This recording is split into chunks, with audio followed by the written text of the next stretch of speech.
So I've never recorded like this, so it's going to be a learning experience. As you can see, I'm in AutoZone, and that's my truck.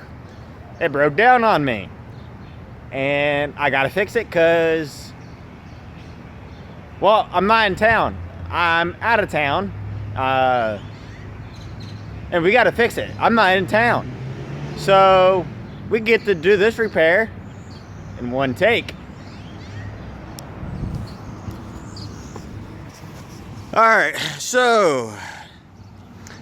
so crutch is my hood kickstand.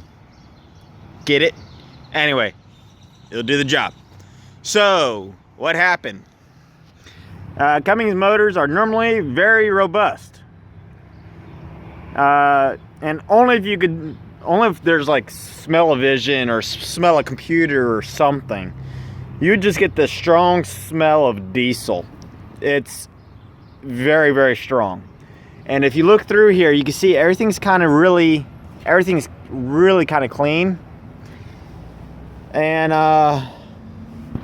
if we look underneath the truck, we see diesel all over. All of this right here has been all really nice and washed. We'll do a comparison on the other side. And if you can't figure out, this video is going to be about a fuel leak. And I can't see as well, but this side is pretty dirty. So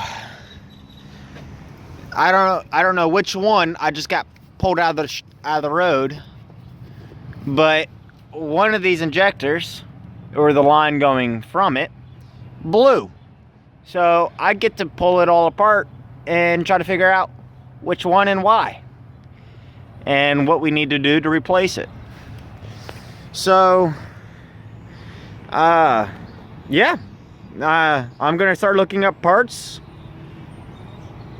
AutoZone's gonna love me today. All right, go ahead and start it. All right. Again. All right. All right, thank you. Found the leak. All right.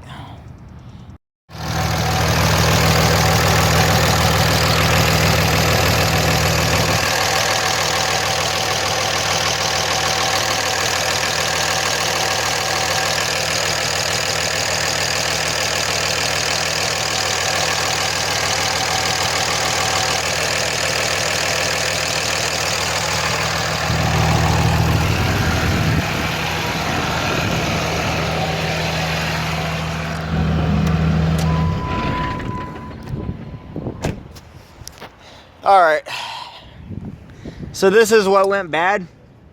All right, so this is what went bad. We just had to pull this off and replace it.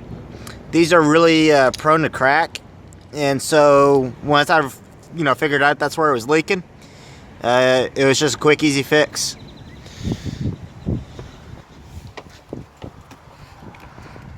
I just got done running the motor for a little bit to make sure that